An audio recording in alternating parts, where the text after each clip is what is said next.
Hello guys, welcome back to Sakshar vlog. So guys, आज आपण चाललो आहे कण्हेरी मठामध्ये. तर बघूयात कण्हेरी मठ कसं आहे. आम्ही पण पूर्ण बघितलं नाही, पण जेवढं बघितलं आहे तेवढं तुम्हाला नक्कीच दाखवू. देन आम्ही पहिले गेलो.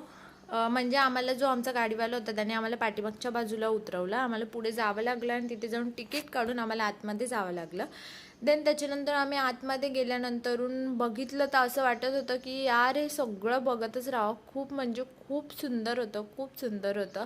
हे नारळ वगैरे असे सगळं बनवलेलं, झाडांचं सगळं कटिंग वगैरे केलेलं एक नंबर होतं. असं वाटत होतं हे बघतच राहावं, बट आमच्याकडं टाईम खूप म्हणजे खूप कमी होता. त्याच्यामुळे मग आम्हाला बघायला नाही भेटलं. आणि हा ब्रिज पण एक नंबर होता. मला पहिले भीती वाटली कारण तो थोडासा हालत होता ब्रिज. त्याच्यानंतरून आम्ही तिथे रेल्वेची इथे गेलो. मला असं झालेलं मी या रेल्वेमध्ये कधी बसते आणि कधी आतमध्ये जाऊन बघते की आतमध्ये काय आहे, कारण मी कधी अशी गेलीच नव्हते.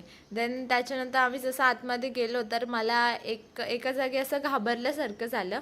मी ते तुम्हाला एका व्हिडिओमध्ये म्हणजे पूर्ण कण्हेरी मठाची व्हिडिओ बनवून टाकेल, त्याच्यामध्ये तुम्ही नक्की बघा कुठे आणि काय. आणि त्याच्यानंतर आम्ही सेकंड राऊंड आमचा चालू झाला. सेकंड राऊंडला त्यांनी मोबाईल घेतला आणि त्यांनी व्हिडिओ काढली. बट त्यांच्या बाजूला घाबरण्यासारखं असं काही नव्हतं, बट इंटरेस्टिंग असं होतं. जे माझ्या बाजूला नव्हतं ते यांच्या बाजूला होतं, असं काहीतरी होतं. बट खूप भारी होतं आतमध्ये. मला तर असं वाटत होतं 4-5 फेऱ्या मारावा, पण 2च फेऱ्या होत्या. देन त्याच्यानंतरून आम्ही बाहेर आलो. बाहेर जाऊन आमचा टाईम संपलेला कारण कण्हेरी मठ बंद होणार होतं. त्याच्यानंतर आम्ही बाहेर आलो. आणि भेटूया नेक्स्ट मिनिट ब्लॉग.